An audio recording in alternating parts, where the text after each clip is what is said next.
Hi. December is a time for wrap-up videos on YouTube, isn't it? So I thought I'd kick off the month with a bit of a ramble about the games, the matches that I was fortunate enough to attend this year.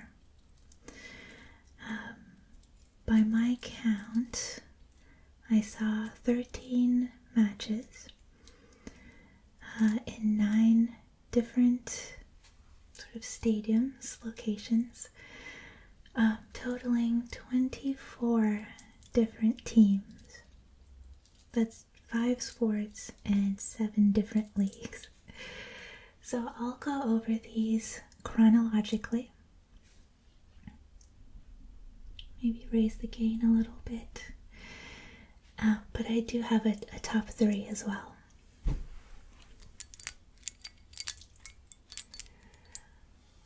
I was also thinking that I would be trying to make sounds with these Christmas lights. I don't know if you can see that. There you go. I was making up the Christmas tree with my dad yesterday, and I'm pretty sure these lights are older than I am, so it's no surprise that quite a few of them had to be changed.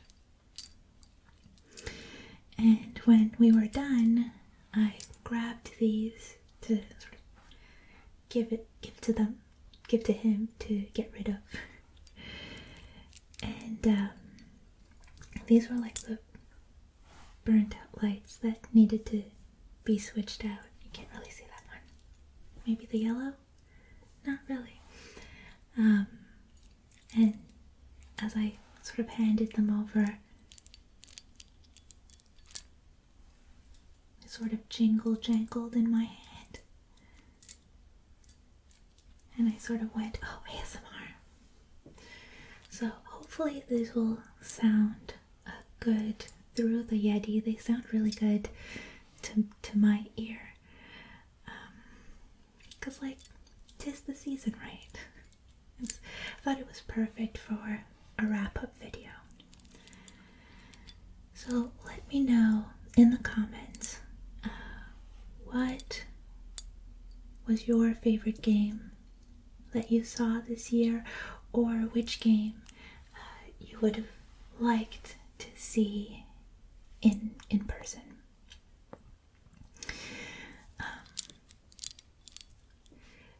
The beginning of the year, I'm trying to be so careful. The beginning of the year was a little bit slow games-wise for me. Work just kept me busy. But I went to Boston at the beginning of April, and I'm pretty sure that's the first game I attended this year. And that was the Boston Celtics on April 9th against the Hawks. This was their last regular season game for last season. And 6 days later, they would actually start round 1 of the playoffs against the Hawks. So I thought, like, it'd be a nice little preview of the playoffs. It was my first time at TD Garden, and I was super impressed. I really loved the escalators that bring you into the arena. I think that they do a great job at like decorating for whichever team you're going to see. So whether it's the Celtics or the Bruins, that sort of entrance looks completely different. And I mean, I just love an urban arena, and I think the Garden is a great example of what you can do inside the city.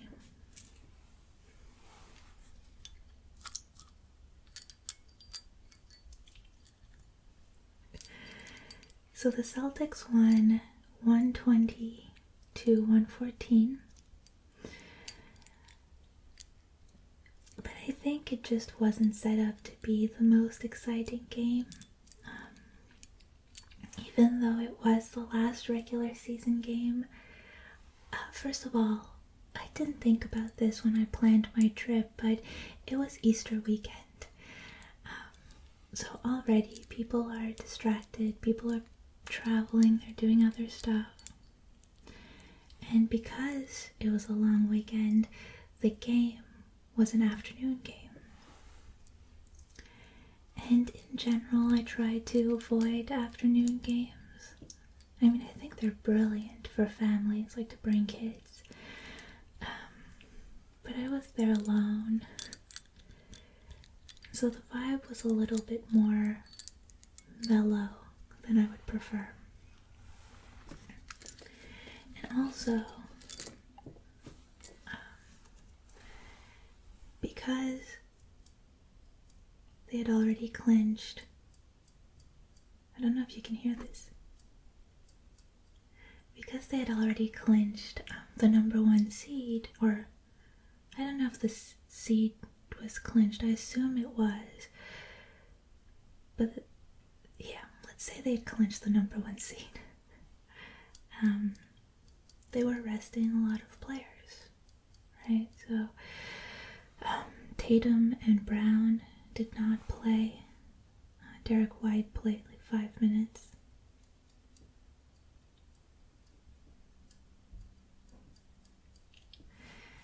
And it was kind of the same for the Hawks. I remember Murray and Young weren't there.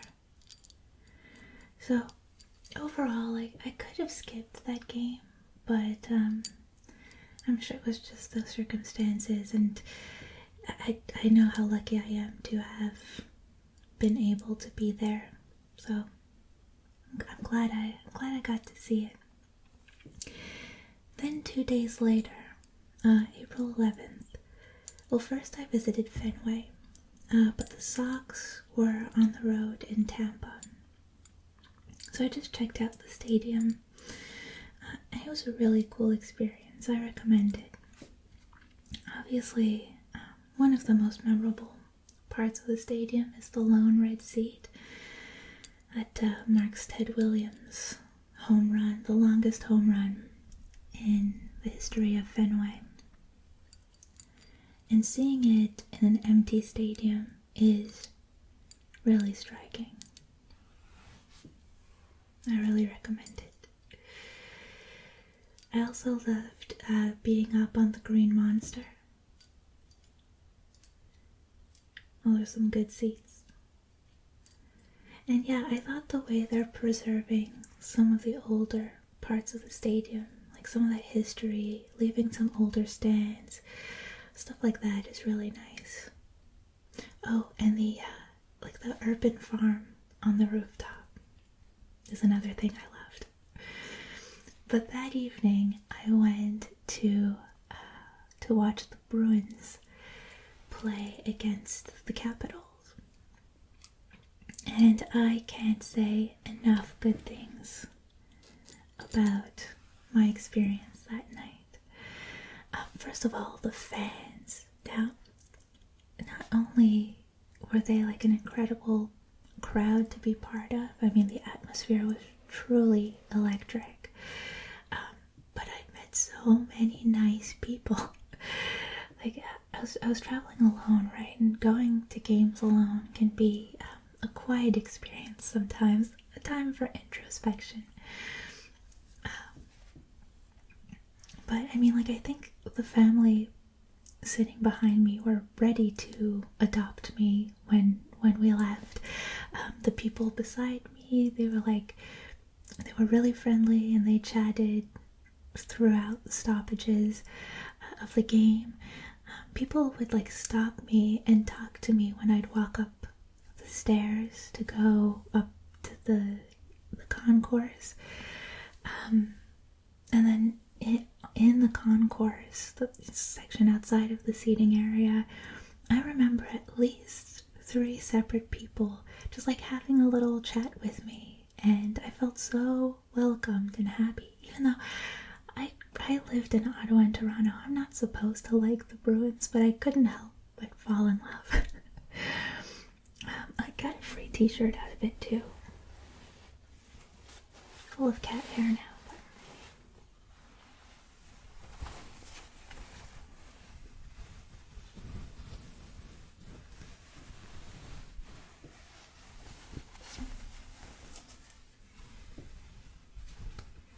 So I've got my Bruins shirt now. I think they had one on every seat. And yeah, like I was saying, the atmosphere was just amazing. Even on the concourse that night, you could feel the place vibrating.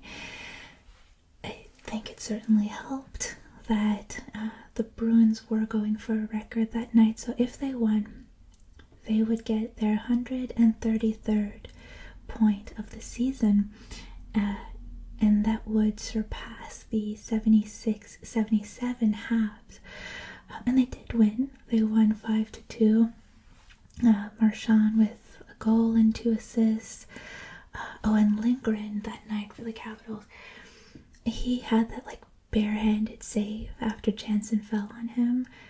That happened right in front of me. So yeah, this one makes the top 3 for sure.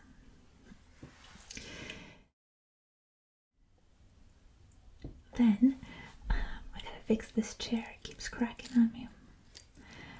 I saw an Atletico Ottawa game on April 15th. Atletico Ottawa is a Canadian Premier League team. They were playing against the Halifax Wanderers. It was the season opener for the league, and the game was at TD Place. So far I'm only going to stadiums where Toronto Dominion Bank has naming rights. It was a 1-1 draw, I think. Both goals came in the first half, and I missed both, if I recall. On one end, there were people standing in the aisle and in the stairs when the goal happened, and they just completely blocked my view. And on the other end, I had like someone with a big hat with a big brim was just blocking that whole half of the field for the entire game, from my side anyway. So for the second half, I moved across the field to the other side, because it wasn't like it wasn't a full house. It's the stadium that sits, over 20,000 people, I'd wager. And while this was an attendance record for the league for the whole season, I think there was just over 7,000 people, so a lot of empty seats on the other side. They kind of like sell out one side of the stadium first and then open up the other side of the stadium for extra people. So there was a lot of empty seats on the other side of the field, and I was missing the game where I was sitting, so I decided to cross over. And the sun was beating down on us in that section, but the upper half was actually covered and shaded. A good portion of the seats on that end of the stadium. So I sat up there for a bit until stadium security came to see me and told me that those seats had not been tested for safety, and that I wasn't allowed to sit there. Mind you, this stadium has been open since 2014, and it had been used just 5 months earlier for football games. So you would think that the seats would be fine, but regardless, of course, I went back down into the sun for the rest of the game. And I think in general, people standing up during soccer games in that stadium is a problem. But at the end of the day, it's always a nice afternoon out to watch a soccer game, to watch Atletico Ottawa. Immediately after that game, I hopped on a train to Montreal to watch a CF Montreal game in the MLS that very same evening. They play at Stade Saputo, and they were playing against Wayne Rooney's DC United. It was really cool to see Rooney in the flesh. And I was actually quite impressed with fans in Montreal, based on my experience with soccer in Canada. You know, the MLS in Toronto, Atletico here in Ottawa.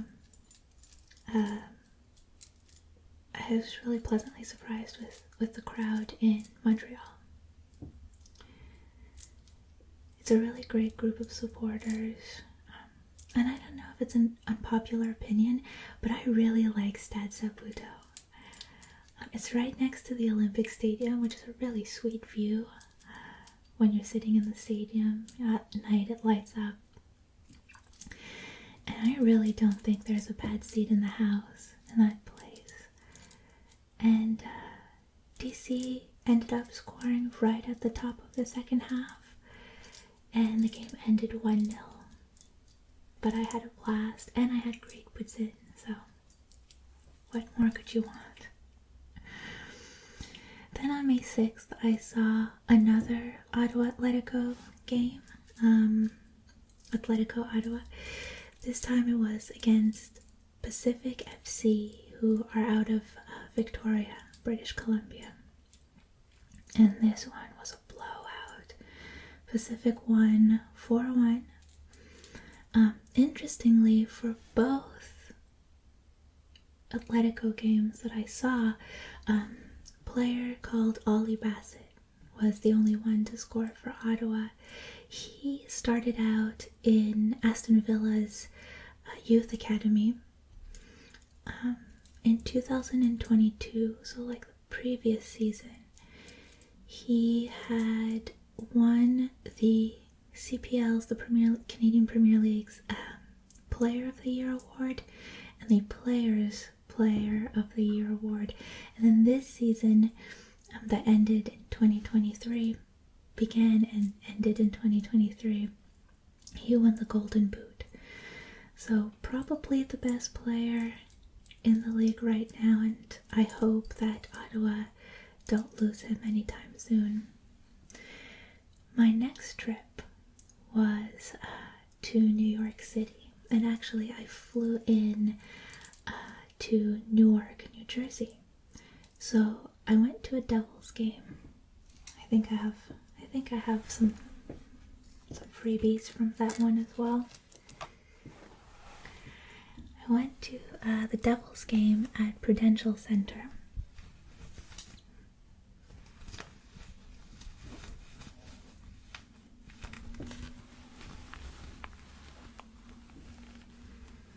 On May 9th against the Hurricanes.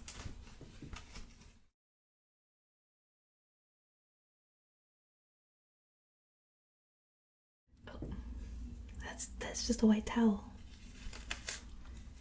I'll get it right. This is what we're looking at. So this was actually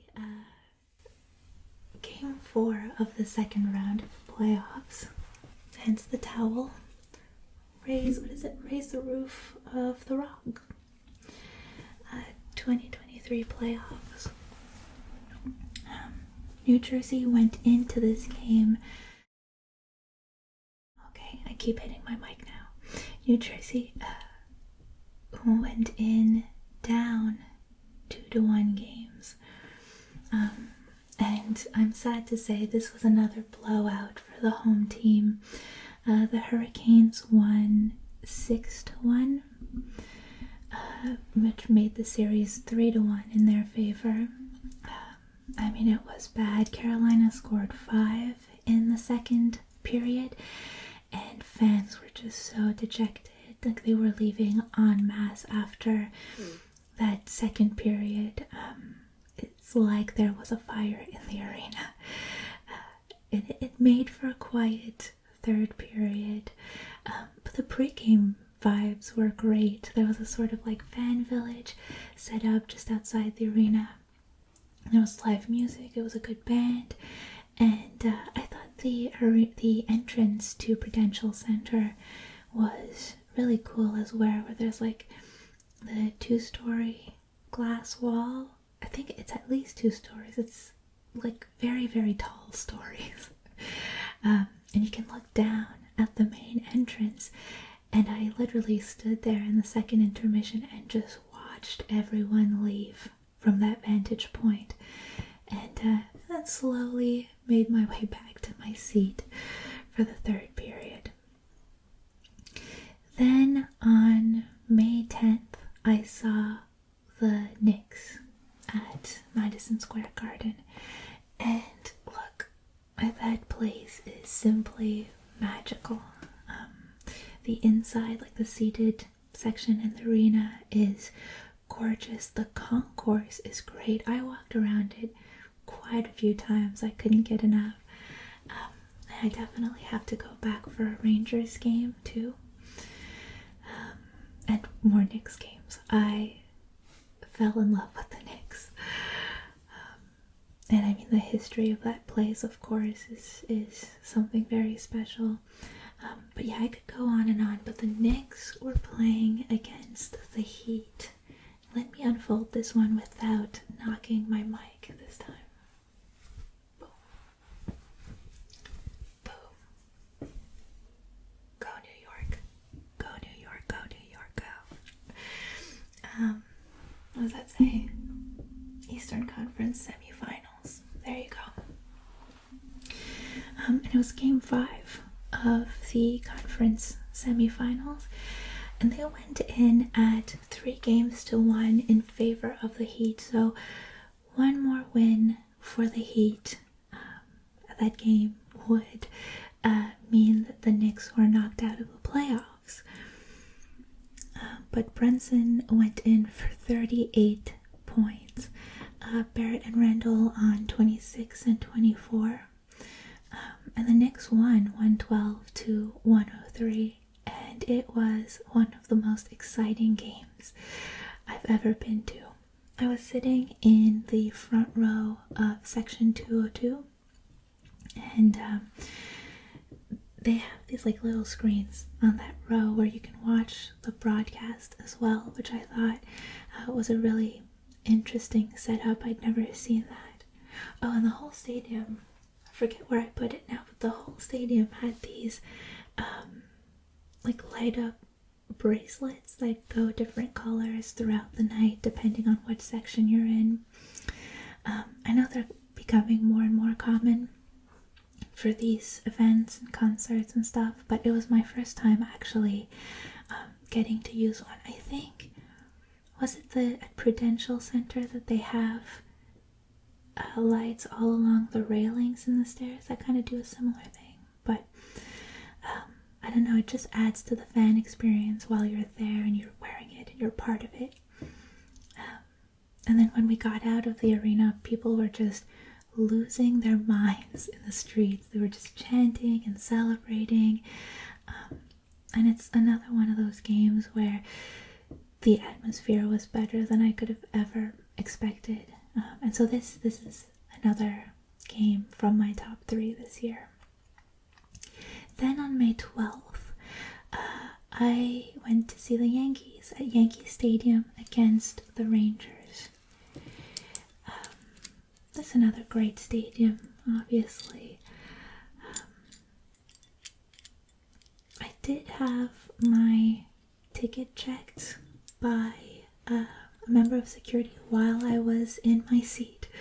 Maybe I look like someone who's in play, but it's probably because I was sitting alone and I had a few empty seats on either side of me, so I can see how it would look like maybe I was sitting further up, saw an empty row, and decided to plop down right in the middle of it. I can't blame the security guy, and he was really friendly. But yeah, great ball game. The Yankees won 6-5 against the Rays, who, were the stronger team last season. So I was really happy to check Yankee Stadium off the list and to get to see such a historic team in person. And the last game, I shouldn't have picked this up, hold on. Right, so the last game that I saw on that trip was on May 13th. And that was the New York City Derby in the MLS. I think they call it the Hudson River Derby. So it was the Red Bulls at home against the NYCFC, City FC. And this is the t-shirt they were giving out.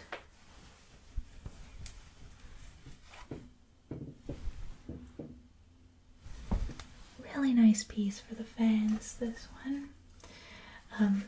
Really like this as sort of a souvenir from that game. For that game, City had most of the possession. They had the better passing. But in the end, the Red Bulls won with a single goal in the second half. And now that stadium is a really very nice one. It's purpose-built. So the seats are kind of tiered where you feel really boosted from the people below you. It's the best way I know how to explain it. So it's a really comfortable stadium, and then on one side of like the length of the field, on the stands, they're painted to make out like the big Red Bulls logo, which feels like a very European thing, so that was cool. And I was sitting right next to Bert Kreischer.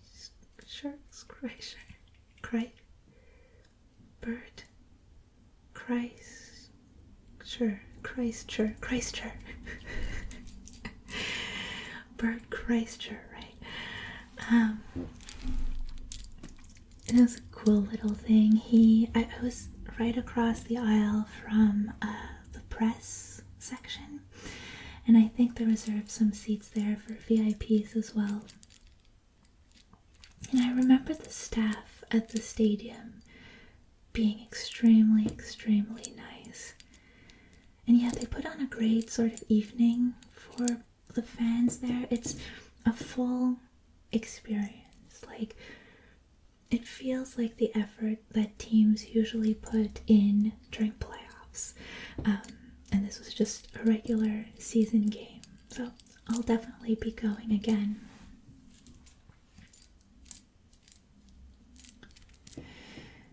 Then July came around and I was back in Montreal for another CF Montreal game.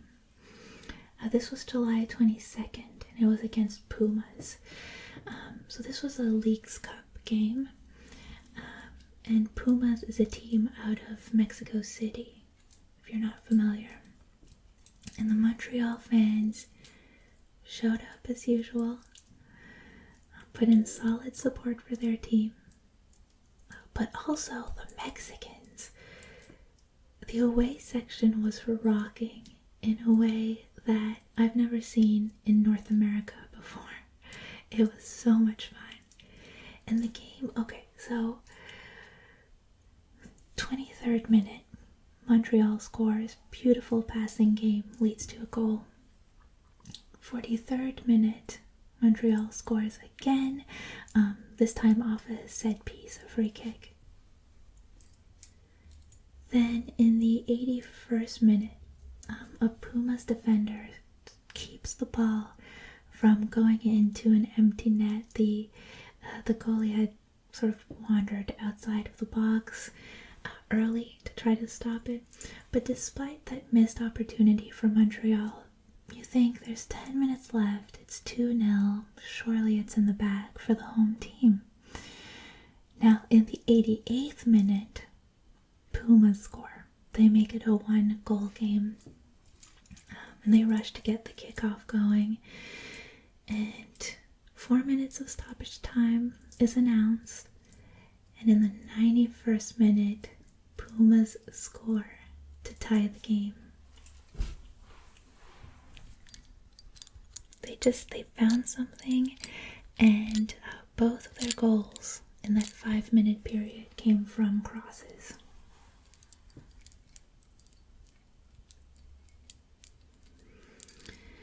So in this format, the game goes directly to penalty kicks. Five kicks for each team, and then more are added if necessary. And Pumas actually miss their first pen.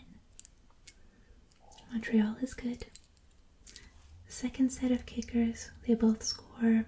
The third set of kickers both score. And on the fourth penalty kick, Pumas misses again. So now, all Montreal has to do is score one of their 2 remaining penalty attempts. Lapalainen sets up on the spot and buries the ball in the goal. Montreal wins the game. Of course, they lost their next game in the tournament, ironically against DC United, but still one of the most exciting games you'll watch.